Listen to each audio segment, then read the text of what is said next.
হে everyone, একটা ছোট্ট photoshoot নিয়ে একটা ছোট্ট ব্লগ। তো গতকাল ছিল শুক্রবার, আর যেহেতু আমরা সপ্তাহের বাকি 6 দিন কোনো টাইম পাই না, বলতে গেলে শুক্রবারেও আমরা কোনো সময় পাই না, কোনোভাবে ম্যানেজ করতে হয় ফটোশুটের জন্য বা ভিডিও করার জন্য।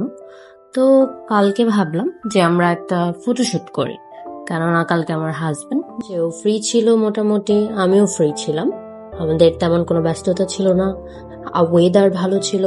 আমরা ভাবলাম যে কেননা একটা ফটোশুট করা যায়। তো যেই কথা সেই কাজ, যেহেতু আমাকে হেল্প করার মতো কেউই ছিল না, তো আমি নিজের শাড়ি নিজেই পরলাম।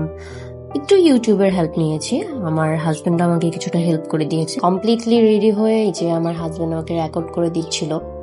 তো আজকের ফটোশুটে আমাদের সাথে ছিল আমার খালাতো ভাই। অ্যাজ ইউজুয়াল আমরা যখন কোনো ছবি তুলি অথবা ভিডিও করি, সে সবসময় আমাদের সাথে থাকে না, আমরা নিজেরাই করে থাকি স্ট্যান্ডের মাধ্যমে, একাই করি, সবকিছু হ্যান্ডেল করতে হয় নিজেদেরকে, এডিটিং, শুট করা, আপলোড করা, ইচ এন্ড এভরিথিং আমাদেরকে একাই করতে হয়। তো সেই যেহেতু ছিল, ভাবলাম একটু হেল্প হয়ে যাবে। এই শুটের মধ্যে আমরা আবার ছোট একটা ব্রেকও নিয়েছি, কিছু ঠান্ডা খেয়ে নিয়েছি। এর মধ্যেই আবার বৃষ্টিটা শুরু হয়ে গেছে। গতকালকে অনেক রোদও পড়েছিল, গরমও পড়েছিল, কিন্তু কিছুই করার নেই, যেহেতু রেডি হয়ে গিয়েছে, এখন শুট তো করতেই হবে।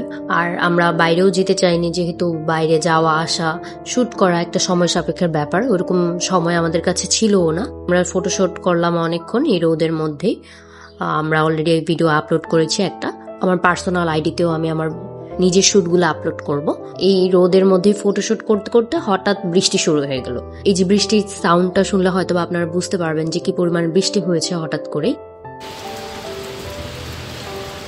তো বৃষ্টির মধ্যে আর বসে থেকে লাভ নেই, এই কারণে এই যে আমার হাজবেন্ড আমার কিছু সিঙ্গেল ক্লিপ নিয়ে দিয়েছে।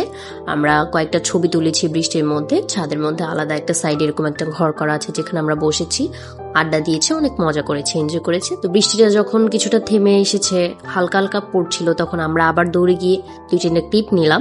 তারপর হঠাৎই আমার মাথায় আসলো, কেননা আমার লুকটা একটু চেঞ্জ করা যাক, যেহেতু এতক্ষণ আমরা অনেকগুলা ফটোশুট করে ফেলেছি, অলরেডি ভিডিও নিয়ে ফেলেছি, এখন একটু অন্যরকম ভাবে নেওয়া যাক।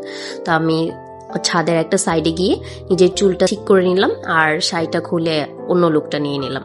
এই যে দেখতেই পাচ্ছেন, একটু অন্যরকম নিলাম এই লুকে। আর কয়েকটা ভিডিও নিয়ে 2-3টা ছবি নিলাম, ছবি নিয়ে বাসায় চলে এসেছি।